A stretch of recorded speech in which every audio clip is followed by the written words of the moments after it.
अभिमान का नतीजा अच्छा नहीं होता है। आज दक्ष प्रजापति ने अभिमान किया और एक यज्ञ बनाया। अभिमान आता है ने तो दूसरे का अपमान होता है। शंकर का अपमान किया, यज्ञ में भाग नहीं रखा। सती ने पूछा शंकर से कि सब यज्ञ में जा रहे, मुझे भी मेरे पिता के यज्ञ में जाना है। शंकर ने कहा पिता ने आमंत्रण नहीं दिया है, हमको वहां नहीं जाना चाहिए। सती कहती है कि पिता के वहां, गुरु के वहां और मित्र के वहां बिना आमंत्रण भी जा सकते हैं। शंकर कहते हैं कि जरूर जा सकते हैं, किंतु यदि पिता को, मित्र को और गुरु को हमारे साथ द्वेष हो गया है तो बिना आमंत्रण पिता के घर भी नहीं जाना चाहिए। सती ने नहीं माना। इसलिए आप लोगों को कभी भी चिंता नहीं करने की कि हमारी मानती नहीं है, हमारी मानती थी। उस जमाने में शंकर का भी सती ने नहीं माना था, तो आप लोगों को कभी भी शोक मत करना कि हमारी पत्नी हमारा कहा नहीं मानती है। और कभी नहीं मानती है तो आपको सती को याद कर लेना कि शंकर का भी नहीं माना था तो हमारा तो कहां से मानेगी, दुख काय को लगाना भाई। सती ने नहीं माना और सती कहती है मुझे मायको जाना है, मुझे पिता के घर जाना है। और सती चल पड़ी। दक्ष ने कह दिया था कि यदि सती या शंकर आए तो कोई सम्मान मत देना, बुलाना मत। किसी ने सती को बुलाया नहीं, आमंत्रण दिया नहीं, सम्मान किया नहीं।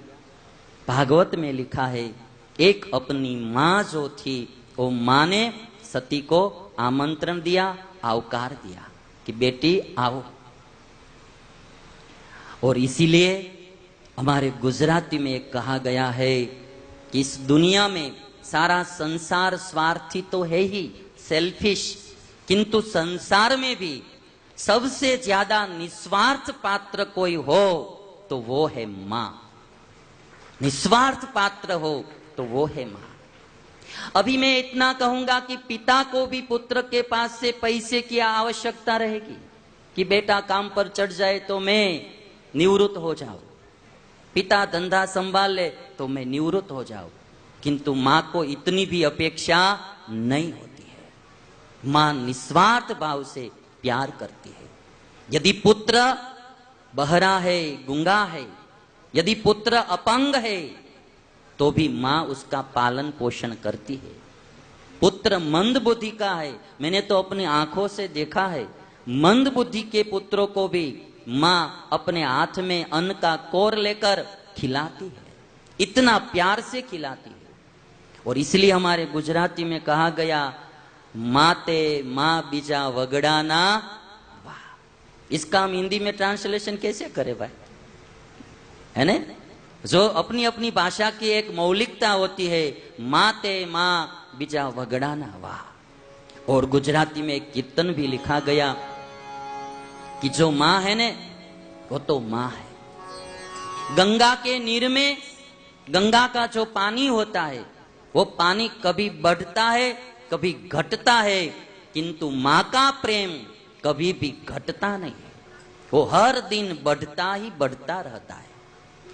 80 साल का बेटा हो जाएगा, मां 100 साल की होगी बुढ़ी, पर जब बच्चा आएगा तो सर पे हाथ रखेगा और प्यार से बोलेगी मेरा बेटा आया, मेरा बेटा आया, मेरा बेटा आया। यदि पुत्र मां को वृद्धाश्रम में भेज देगा, फिर भी जब पुत्र का जन्मदिन आएगा ने तो मां फोन करके भी पुत्र को बधाई देगी, शुभ कामना बोले करेगी, शुभ कामना व्यक्त करेगी। ये मां है। इसीलिए मैं बोल रहा हूं कि चाहे आप कितने भी बड़े धनवान हो जाओ, चाहे कितने भी बड़ी सत्ता को पालो, कितने भी बुद्धिशाली हो जाओ, बड़े बड़े लोगों के साथ रहने लगो, डॉक्टर हो जाओ, वकील हो जाओ, आप जज बन जाओ, प्राइम मिनिस्टर बन जाओ, यदि प्रेसिडेंट बन जाओ भारत देश का, पर जब अपनी मां आती है तो उनके पास तो पुत्र होकर ही जाना चाहिए। कोई ऐसा एक दो स्थान होना चाहे जहां हम हल्का बन सके।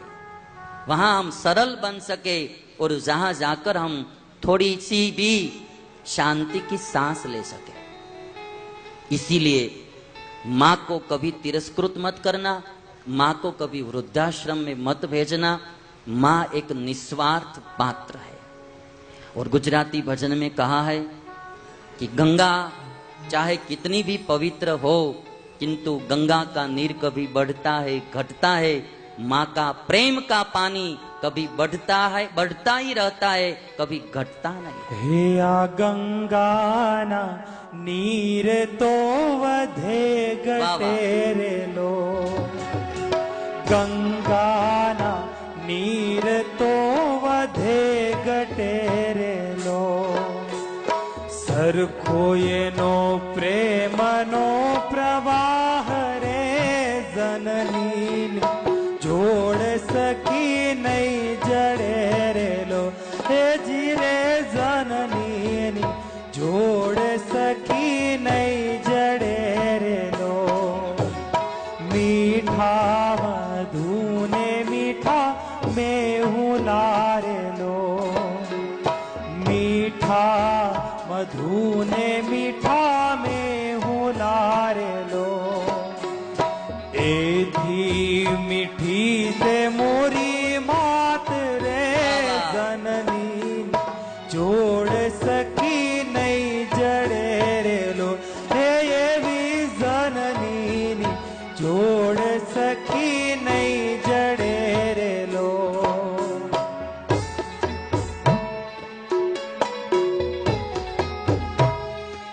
माँ की जोड़ी कभी कहीं नहीं मिलेगी। माँ एक ही होती है। दुनिया में सब कुछ मिल सकता है दूसरा, किंतु माँ नहीं मिलती। माँ एक ही होती है। और इसीलिए कभी माँ को तिरस्कृत मत करना। देवो ने दूध ये ना दोयलारे लो, देवो ने दूध ये ना दोयलारे लो, काळजामा कंईक भर्या कोड रे जननी जोड़ सकी नहीं जड़े रे लो, जननी जोड़ सकी नहीं जड़े रे लो, वरसे घड़ी व्योम वादड़ी रे लो, वरसे घड़ी व्योम वादड़ी रे लो, माड़ी नो मेघ बारे मास रे जननी जोड़ सकी नहीं जड़े रे लो, हे जीरे जननी जोड़ सकी नहीं जड़े रे लो। कवि कहते हैं कि बादल बरसता है किंतु 4 मास ही बरसता है, 12 मास नहीं बरसता है, किंतु माँ का प्यार 12 मास बरसता रहता है। गंगा का पानी बढ़ता है घटता है, माँ का प्यार कभी घटता नहीं है।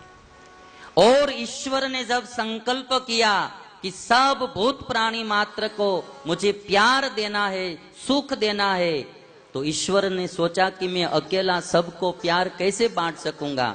और तब इस विश्व में ईश्वर ने माँ की रचना की है। माँ का हृदय ऐसा प्रेम भरा बना दिया कि भूत प्राणी मात्र को प्यार माँ देती है। और कवि ने कहा है, जे मस्ती होय छे आंखों माते सुरालय मां नथी होती, अमीरी कोई अंतरनी महालय मां नथी होती, शीतलता पामवाने मानवी तू दोट ज्या त्या का मुके, जे होय छे मानी गोदमा ते हिमालय मां नथी होती।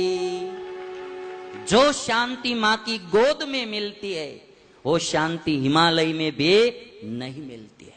कभी बचपन को याद करना, कितना सुख भरा बचपन होता है, कितना निर्भय बचपन होता है।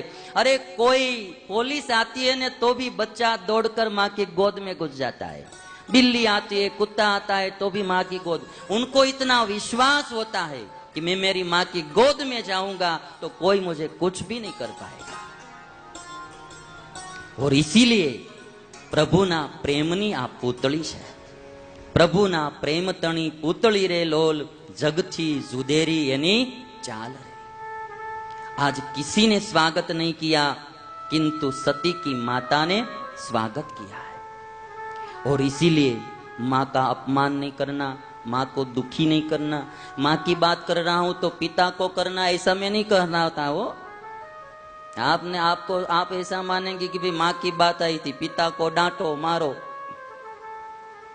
माँ माने माता पिता को कभी भी दुखी नहीं करना, वृद्धाश्रम में मत भेजना.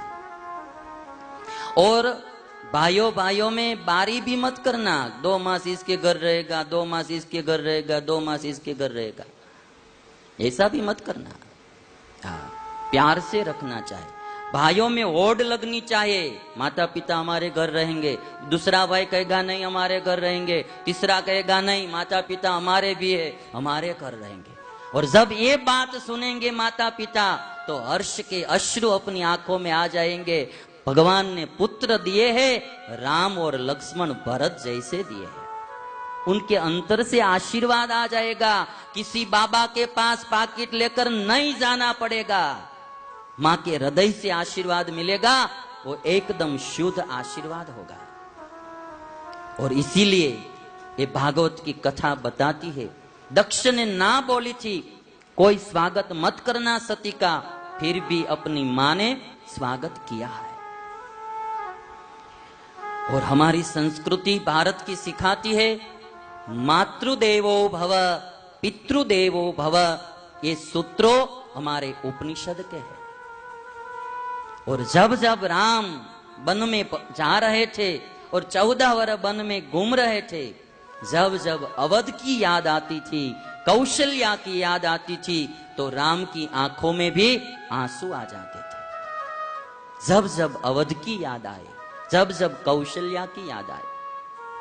और आप सुनेंगे भागवत में भी, जब कृष्ण मथुरा आए और देवकी वसुदेव के पास जाते हैं, पैर में पड़कर कृष्ण की आंखों में से आंसुओं की धारा होती है और देवकी और वसुदेव के पांव पखारते हैं.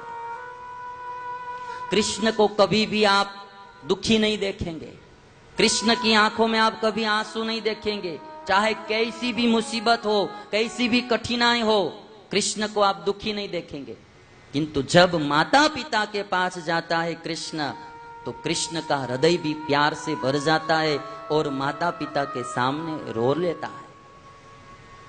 और इसीलिए हम भारतवासी है, ये प्यार कभी भुलाना मत. अब कितने भी बड़े हो जाओ, माता पिता से प्यार रखो. अपने जो परिवार के सभ्य है उनसे प्यार रखो. आप कितने भी श्रीमंत हो, कोई गरीब को देखकर भी प्यार रखना, उनसे प्यार से बुलाना. यदि वो हमारा गाड़ी का ड्राइवर भी क्यों न हो, उनको भी प्यार से बुलाना, उनकी भी देखभाल करना. वो हमारी गाड़ी चला रहा है अपने कर्म के अनुसार, तो क्या वो इंसान नहीं है? वो भी इंसान है, उनको भी प्यार से रखना.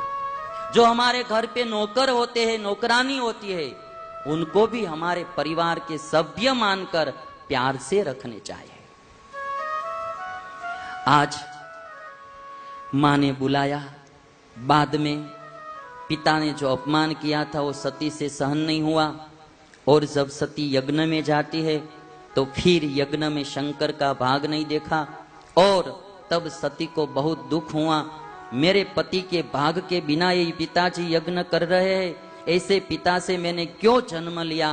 तब सती ने योगाग्नि प्रकट करके स्वयं ही सती ने अपने 5 भौतिक शरीर को छोड़ दिया कि ऐसे पिता से जो जन्म मिला है, ये शरीर मिला है, इस पापी शरीर को मुझे नहीं रखना है. योगाग्नि प्रकट करके सती ने प्राण त्याग कर दिए. सुखदेव जी कहते हैं कि परीक्षित, इसलिए शंकर और सती को कोई संतान नहीं थे. फिर जब दूसरा जन्म मिला और फिर पार्वती का जन्म मिला और पार्वती का विवाह शंकर से हुआ.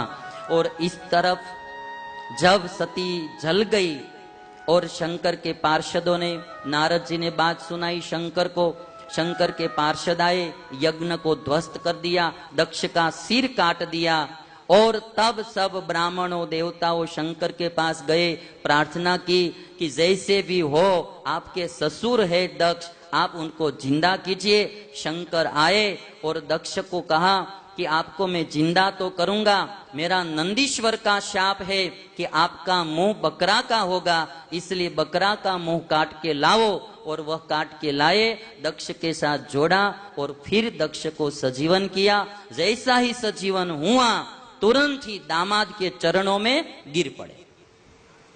इसलिए कहते कि चमत्कार के बिना नमस्कार नहीं होता है। यही ससुर पहले आग बबूला हो गए थे, आज वो दामाद के चरणों में गिर पड़ा। किंतु अभिमान का फल इतना हुआ, पुत्री की मृत्यु हुई और अपना मुंह बकरा का हुआ। इसलिए कभी भी अभिमान नहीं करना चाहिए। सुखदेव जी महाराज ने राजा परीक्षित को दक्ष का आख्यान सुनाया। फिर स्वयंभु मनु के पुत्र थे उत्तानपाद, और वही उत्तानपाद का एक पुत्र हुआ जिसका नाम था ध्रुव। एक दिन ध्रुव की सौतेली मां उत्तानपाद के पास बैठी थी और वो सौतेली मां का पुत्र उत्तम अपने पिता की गोद में बैठा था।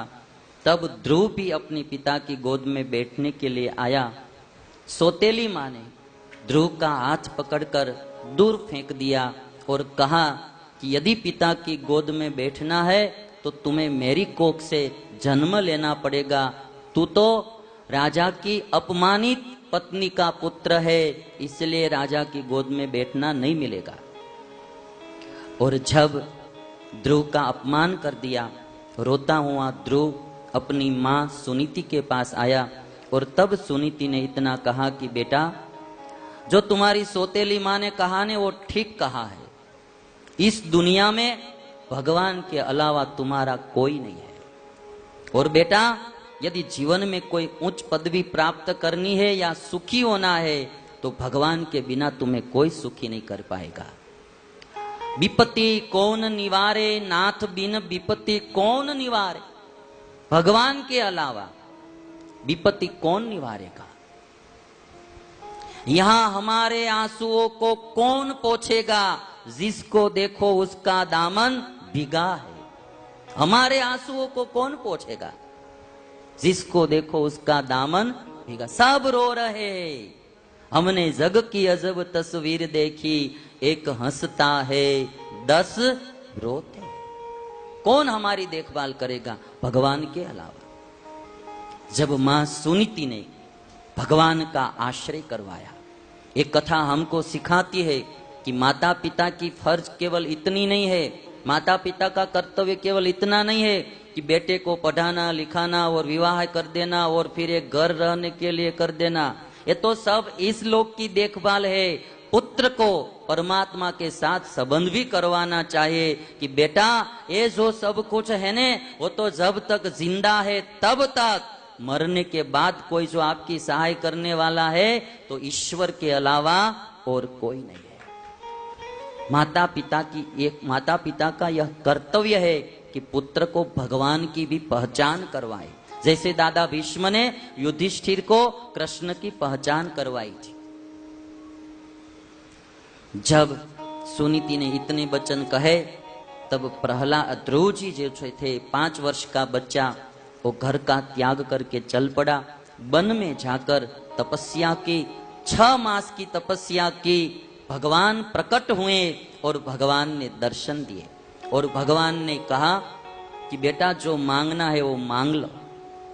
ध्रुव को तो कुछ बोलना आता नहीं था क्योंकि छोटा सा बच्चा था। भगवान ने अपना शंख लेकर ध्रुव के कपाल में स्पर्श किया और ध्रुव के मुंह में से वेद की स्तुति निकल पड़ी। भगवान की स्तुति की है और जो मन की इच्छा थी भगवान ने कहा तुम्हारी इच्छा पूर्ण होगी, और भगवान ने ध्रुव पद ध्रुव जी को दिया है। और इस तरफ उत्तानपाद को पश्चाताप हुआ कि मैंने एक स्त्री के मोह में दूसरी पत्नी का अपमान किया, तिरस्कृत किया, और इसके लड़के को मैंने ऐसे ही अपमानित करके वन में भेज दिया, और इसीलिए मेरा जैसा कोई अधम नहीं है। तब नारद जी ने आकर कहा कि इतना स्त्री में आसक्त नहीं हो जाना चाहिए कि जिससे दूसरे का अन्याय हो, दूसरे को अन्याय हो।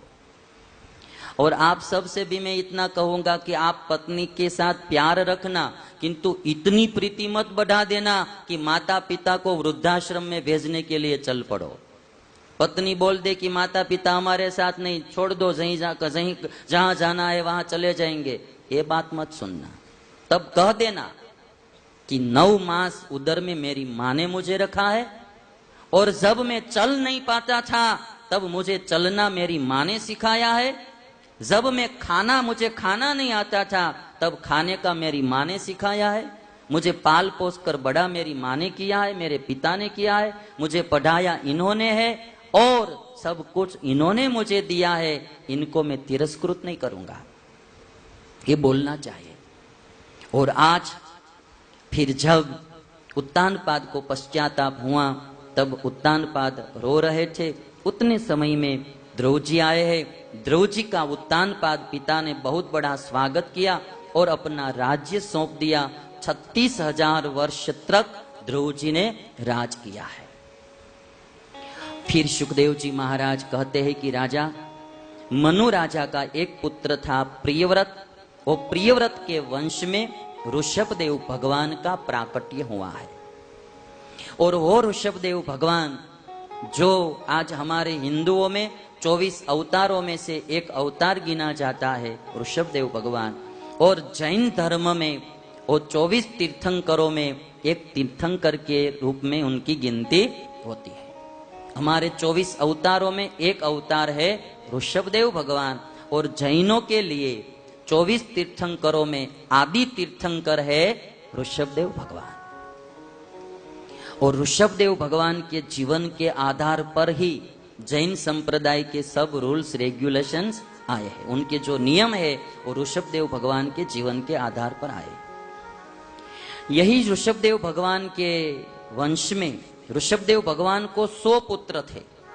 उसमें सबसे बड़ा जो पुत्र था उसका नाम था भरत, और यही भरत के नाम के आधार पर इस देश का नाम पड़ा है भारत। ऋषभदेव भगवान का जो पुत्र भरत, उसके नाम के आधार पर नाम पड़ा भारत। और इस 100 पुत्रों में 9 योगेश्वर हुए, जो भागवत के 11 स्कंद में विदेह के साथ 9 योगेश्वरों का संवाद आता है। वे 9 योगेश्वर ऋषभदेव भगवान के पुत्र थे।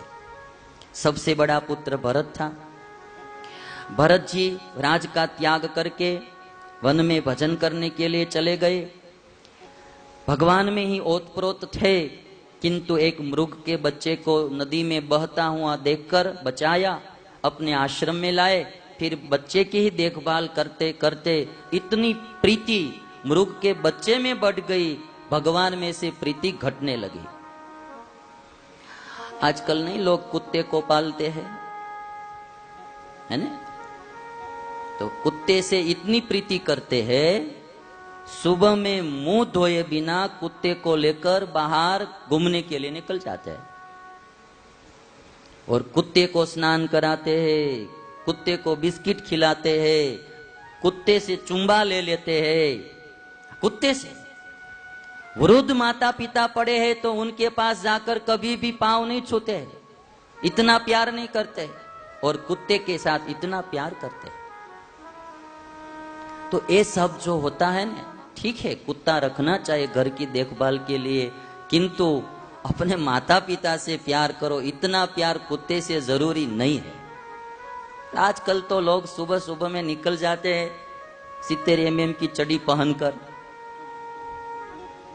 हाँ, कुत्ते को लेकर सुबह सुबह में कभी अपने माता पिता की अंगुली पकड़कर मंदिर ले जाया करो। कुत्ते क्यों ले जाते हैं ने, उसकी जगह पर माता पिता को मंदिर ले जाओ, ये बहुत जरूरी है।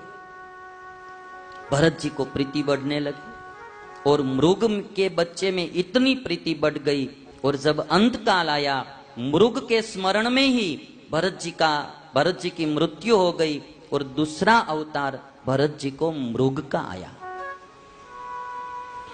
गीता में कृष्ण ने कहा कि मरते समय जो सोचते सोचते हम मरते हैं ना, दूसरा जन्म वहीं आता है। और इसीलिए जब हमारी मृत्यु समय हमारा आता है, तब भगवान के अलावा दूसरा कुछ सोचना नहीं चाहिए। भगवान का स्मरण रखेंगे दादा भीष्म की तरह, तो भगवान के धाम में जन्म मिलेगा। नहीं तो जो जो सोचते सोचते प्राण त्याग करेंगे वही जन्म मिलेगा। गीता में कृष्ण ने कहा कि जो जो भाव का स्मरण करते हुए देह का त्याग करता है, वही भाव को जीव पा जाता है। और हमारे बिहारी लाल जी महाराज ने कहा कि જ્યાં વાસના જેની જરી રહે છે તે જન્મ તો ત્યાં જઈને લહે છે। जहां वासना रहेगी वहां जन्म मिलेगा। इसीलिए कभी भी कहीं और जगह पर वासना नहीं रखनी चाहिए। एक कथा ऐसी कही जाती है कि एक साधु थे और उसका एक शिष्य था, दोनों तीर्थाटन कर रहे थे। गुरु बोलते थे कि बेटा जब मैं शरीर छोड़ूंगा ना तो वैकुंठ में जाऊंगा। तो शिष्य ने कहा कि आप वैकुंठ में जाएंगे तो हमको कैसे पता चलेगा कि आप वैकुंठ धाम में जाते हैं या कोई गांव में जाते हैं। तो गुरु ने कहा कि जब मैं जाऊंगा तो बाजा बजेगा, तो समझ लेना कि मैं भगवान के धाम में गया।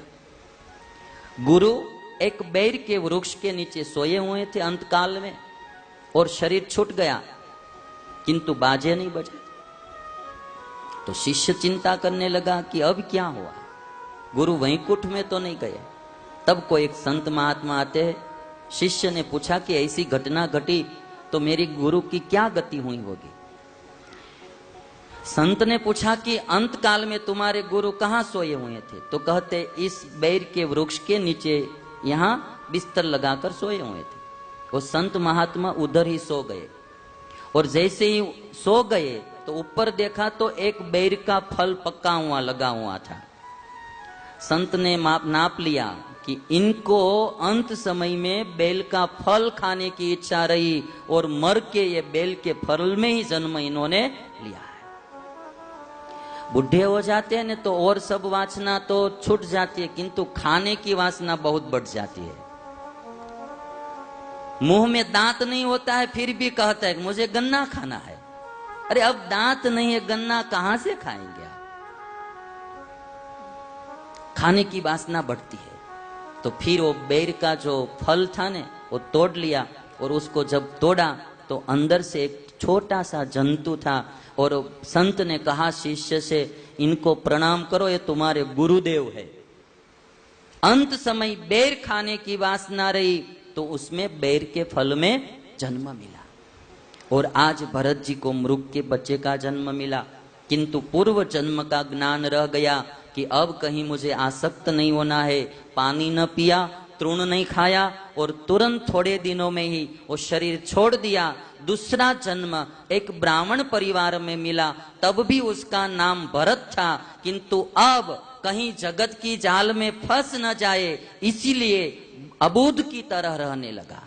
पढ़ने के लिए भी जाते नहीं है, खेत की देखभाल करने के लिए भेजते हैं तो बस वहां जाकर ही प्रभु का स्मरण करते रहते। चिड़िया खाने के लिए आती है तो भरत जी इतना ही बोलते हैं, राम की चिड़िया राम का खेत, खा लो चिड़िया भर भर पेट। बस अब कहीं फंसता नहीं था, और इसीलिए लोग उनको जड़ भरत कहने, ये तो जड़ जैसा है, इसलिए उनका नाम जड़ भरत हो गया। और ऐसे ही जीते जीते जड़ भरत भगवान को पा गया। सुखदेव जी महाराज ने प्रियव्रत राजा के वंश में जो जो हुए उनकी कथा सुनाई, और फिर पंचम स्कंद में नरक का वर्णन कर बताया कि ऐसा पाप करेगा तो इस तरह के नरक में जाएगा, ऐसा पाप करेगा तो इस तरह के नरक में जाएगा। कोई कोई तो ऐसा मानते हैं कि नरक बरक में, हम नहीं मानते हैं। मैं तो इतना ही कहता हूं कि नरक में न मानो तो कोई बात नहीं, किंतु इस लोक में जो दुखी हो रहे उनको तो मानते हैं ना आप। यहां भी कोई लोग कम दुखी नहीं है। इसीलिए कर्म करने में ध्यान रखना चाहिए।